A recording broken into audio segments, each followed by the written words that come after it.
हरे कृष्णा। आज की भगवद गीता क्लास में आप सबका हार्दिक स्वागत है। आज हम पढ़ेंगे भगवद गीता अध्याय 11 श्लोक संख्या 30। लेलीह्यसे ग्रसमानः समन्ता लोकान् समग्रान् वदनेज्वलद्भिः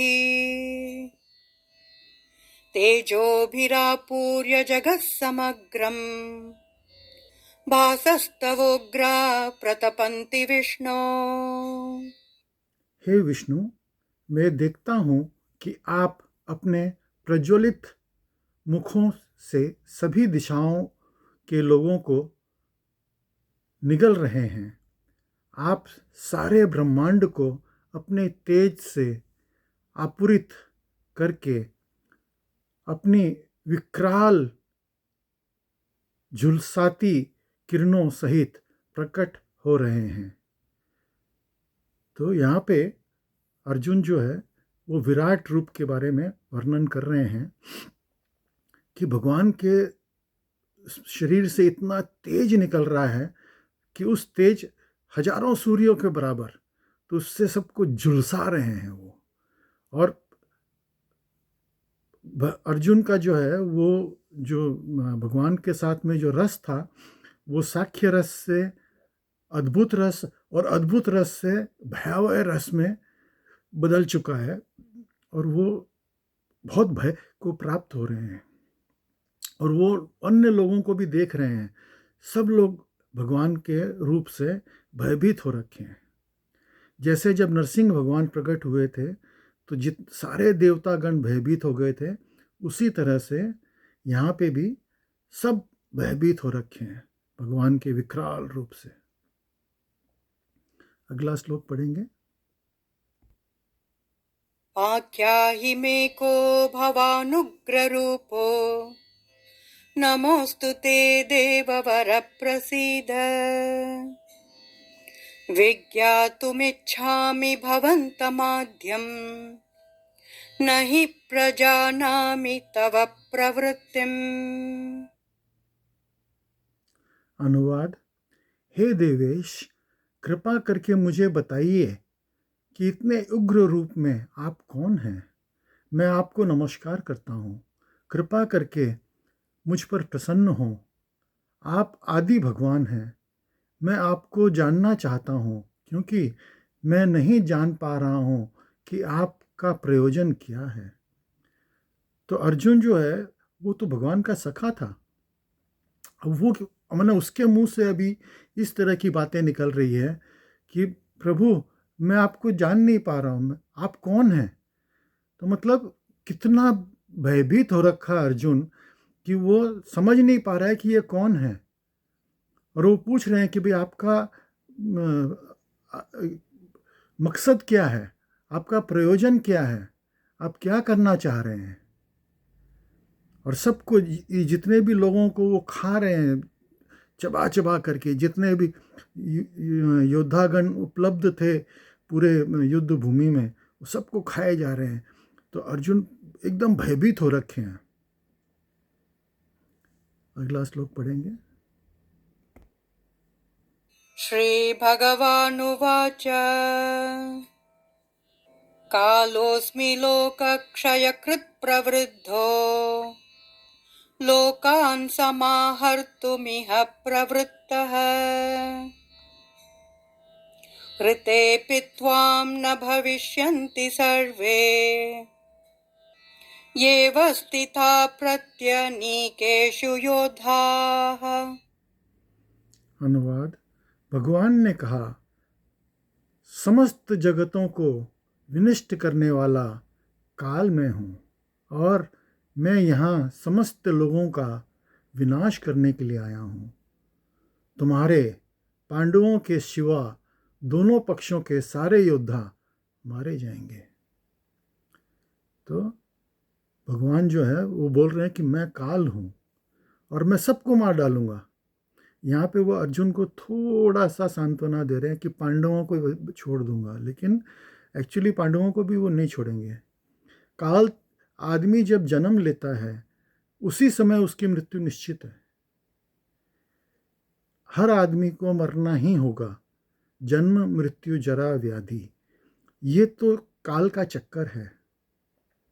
हर आदमी जो कि जन्म लेता है उसको मरना पड़ता है, हर जीवात्मा को। इससे अगर हमको बाहर निकलना है तो एक ही रास्ता है, भगवान की भक्ति करके उसमें उत्तीर्ण हो करके हम भगवान के धाम में जब चले जाएंगे, भगवान के निज धाम में जब हम चले जाएंगे, तब ही हम इस जन्म मृत्यु जरा व्याधि के चक्कर से बच सकते हैं। तो उसका एक ही तरीका है, भगवान की भक्ति करके, अपना भक्ति को परिपक्व करके हम भगवान के धाम में जाएं। तात्पर्य पढ़ेंगे। यद्यपि अर्जुन जानता था कि कृष्ण उनके मित्र तथा भगवान हैं, तो भी वो कृष्ण के विविध रूपों का देखकर चकित था। इसलिए उसे इस विनाशकारी शक्ति का उद्देश्य के बारे में पूछताछ की। वेदों में लिखा है कि परम मृत्यु हर वस्तु को, यहाँ तक कि ब्राह्मणों को भी नष्ट कर देता है। कठोपनिषद के वचन हैं, अनंत सारे ब्राह्मण, क्षत्रिय तथा अन्य सभी परमेश्वर द्वारा काल कवलित होते हैं। परमेश्वर का ये रूप सबका भक्षण करने वाला है और यहाँ पर कृष्ण अपने को सर्वभक्षी काल के रूप में प्रस्तुत करते हैं। केवल कुछ पांडवों की अतिरिक्त युद्ध भूमि में आए सभी लोग उनके द्वारा भक्षित होंगे। अर्जुन लड़ने के पक्ष में न था। वह युद्ध न करना श्रेयकर समझता था, क्योंकि तब किसी प्रकार से निराशा ना होती। किंतु भगवान का उत्तर है कि यदि वह नहीं लड़ता तो भी सारे लोग उसके ग्रास बनते, क्योंकि यही उनकी इच्छा है। यदि अर्जुन नहीं लड़ता तो वे सब अन्य विधि से मरते। मृत्यु रोकी नहीं जा सकती, चाहे वह लड़े या नहीं। वस्तुतः वे पहले से मृत हैं। काल विनाश है और परमेश्वर की इच्छा अनुसार सारे संसार को विनष्ट होने से ये प्रकृति का नियम है। तो अर्जुन बोलता है, आप मेरे को युद्ध करने के लिए क्यों बोल रहे हो? अभी आपने तो सबको मार डाला है। तब भगवान अभी आगे बताएंगे, बोला अर्जुन तुम तो सिर्फ निमित्त बन जाओ, ये सब तो मर चुके हैं, तुमको तो सिर्फ निमित्त मात्र बनना है। हे सव्यसाची, तुमको सिर्फ निमित्त मात्र बनना है। सव्यसाची का अर्थ होता है, अर्जुन जो है वो स्पेशलाइज्ड था, वो अपने दोनों हाथों से बाण चलाने में स्पेशलाइज्ड था। तो बोला कि तुम खाली निमित्त बन जाओ, पर चारों तरफ में निशाना लगाओ और बाण चलाते जाओ। वो उसका कोई मतलब नहीं है।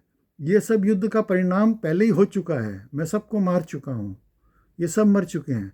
ये लोग मरे कब थे? जब द्यूत कीड़ा का विषय हुआ था और द्रौपदी का अपमान हुआ था, तब भगवान ने उसी क्षण जितने भी लोग वो दूत कीड़ा के अंदर मौजूद थे और जो शांति से उस समय सब कुछ सह गए, भगवान ने उसी समय सबको मार डाला। तो ये सब तो मरे हुए थे, इनका तो निर्णय उसी समय हो गया था। अगला श्लोक पढ़ेंगे। तस्मात् त्वमुत्तिष्ठ यशो लभस्व, जित्वा शत्रुन् भुङ्क्ष्व राज्यं समृद्धम्। मयैवेते निहता पूर्वमेव, निमित्तमात्रं भव सव्यसाचिन्। अनुवाद। अतः उठो, लड़ने के लिए तैयार हो जाओ और यश अर्जित करो। तुमको तो सिर्फ यश अर्जित करना है अर्जुन, ये सब तो ऑलरेडी मर चुके हैं। खाली मेरा क्रेडिट तुम ले लो। अपने शत्रुओं को जीत कर संपन्न राज्य का भोग करो, ये सब मेरे द्वारा पहले ही मारे जा चुके हैं। और हे सव्यसाची, तुम तो युद्ध में केवल निमित्त मात्र हो सकते हो। तुम सिर्फ निमित्त मात्र बन जाओ, मेरे बोलने से तुम युद्ध करो तो तुम्हारी कोई हानि नहीं है, तुम्हारा कोई नुकसान नहीं है, तुमको कोई पाप नहीं लगेगा। जो अर्जुन जो पहले शुरू शुरू में बातें बोल रहे थे, मेरे को पाप लगेगा, मेरे को हत्या लगेगी, मेरा परिवार ख़त्म हो जाएगा, तो भगवान बोल रहे हैं तुम ये सब कुछ भी नहीं है। तुम अगर लड़ो या नहीं लड़ो, ये सब तो मरने ही वाले हैं। अब तुम क्या करोगे? तुम तो सिर्फ मेरे बोलने से तुम कर लो और अपना क्रेडिट ले लो। तात्पर्य पढ़ेंगे श्रीला प्रभुपाद द्वारा। सव्यसाची का अर्थ है वो जो युद्ध भूमि में अत्यंत कौशल से सत तीर छोड़ सके। इस प्रकार अर्जुन को एक पुष्ट योद्धा के रूप में संबोधित किया गया है, जो अपने शत्रुओं को तीर मारकर मौत के घाट उतार सकता है। निमित्त मात्र, केवल कारण मात्र, ये शब्द भी अत्यंत महत्वपूर्ण है। संसार भगवान की इच्छा अनुसार गतिमान है। अल्पज्ञ पुरुष सोचते हैं कि प्रकृति बिना किसी योजना के गतिशील है और सारी पुष्ट आकस्मिक ही। ऐसा अनेक तथा कथित विज्ञानी है जो ये सुझाव रखते हैं कि संभवतः ऐसा था या ऐसा हो सकता है, किंतु इस प्रकार के शब्द या हो सकता है का प्रश्न नहीं उठता। प्रकृति द्वारा विशेष योजना संचालित की जा रही है। ये योजना चाहे वो विराट जगत बद्ध जीव के लिए भगवान के धाम वापस जाने के लिए अवसर सुयोग है। तो लोग बाग तर्क करते हैं इस संसार में कि ये ऐसा हो सकता है, ये होगा, वो हो सकता है। नहीं, ये तो पहले से ही निर्मित है। भगवान जो है इस संसार का पूरा प्लान बना करके चलते हैं। जैसे जो एक्सपर्ट चेस प्लेयर होता है, जो शतरंज का खिलाड़ी होता है, वो 16 कदम सोच करके चलता है, जैसे हमने सुना है। तो यहाँ पे 16 नहीं, भगवान 16,000 कदम पहले से सोच के चलते हैं कि संसार ऐसे बनेगा। उनके लिए तो ये खेल है। वो अपना खेल पहले से ही डिसाइड करके चलते हैं कि भाई ये खेल ऐसा होने वाला है। हम तो इसमें क्या कर सकते हैं? हम क्या ही करेंगे उसमें? तो हम इसके अंदर कुछ भी बदली नहीं कर सकते। ये भगवान का रचित, भगवान का निश्चित किया गया खेल है। आगे बढ़ेंगे। जब तक उनकी प्रवृत्ति प्रकृति के ऊपर प्रभुत्व स्थापित करने की रहती है, तब तक वे रहते हैं। किंतु जो कोई भी परमेश्वर की इस योजना इच्छा को समझ लेता है और कृष्ण भावनामृत का अनुशीलन करता है,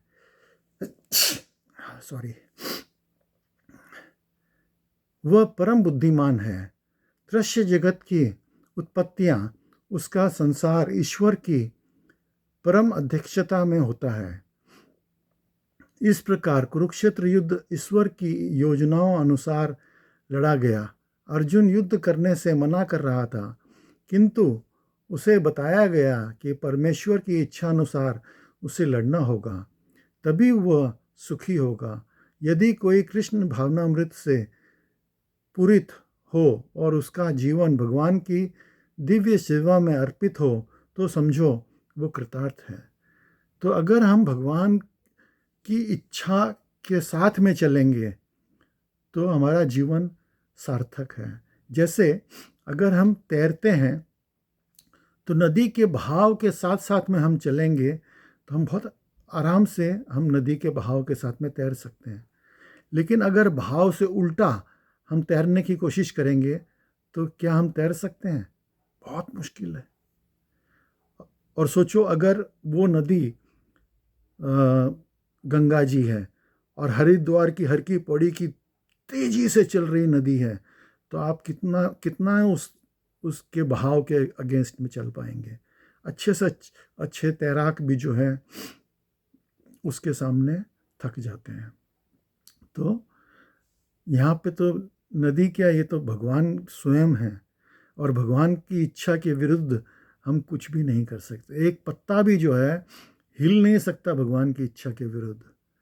तो हमको जो है भगवान की इच्छा के अनुसार ही करना चाहिए, और यही भगवान गीता में अर्जुन को समझा रहे हैं कि मेरी इच्छा है तुम लड़ो, तो इसलिए अर्जुन को लड़ना चाहिए। अगला श्लोक पढ़ेंगे।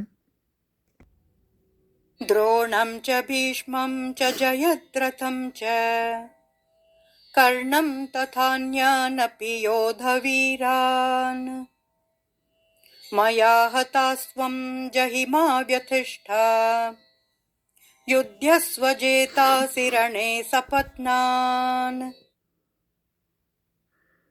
अनुवाद। द्रोण, भीष्म, जयद्रथ, कर्ण तथा अन्य महान योद्धा पहले ही मेरे द्वारा मारे जा चुके हैं, अतः उनका वध करो और तनिक भी विचलित न हो। तुम केवल युद्ध करो। युद्ध में तुम अपने शत्रुओं को परास्त करोगे। तो निर्णय भगवान ने पहले ही दे दिया कि तुम जीतने वाले हो और वो हारने वाले हैं। उनको तुम परास्त करोगे और तुम खाली मेरे बोलने से युद्ध करो। तात्पर्य, प्रत्येक योजना भगवान द्वारा बनी है, किंतु वे अपने भक्तों के पे कृपा करते रहते हैं। जो भक्त उनकी इच्छानुसार उनकी योजना का पालन करते हैं, उन्हें वे उसका श्रेय देते हैं। अतः जीवन को इस प्रकार गतिशील होना चाहिए कि प्रत्येक व्यक्ति कृष्ण भावनामृत में क्रम करे और गुरु के माध्यम से भगवान को जाने। भगवान की योजनाएं उनकी कृपा को समझी जाती है और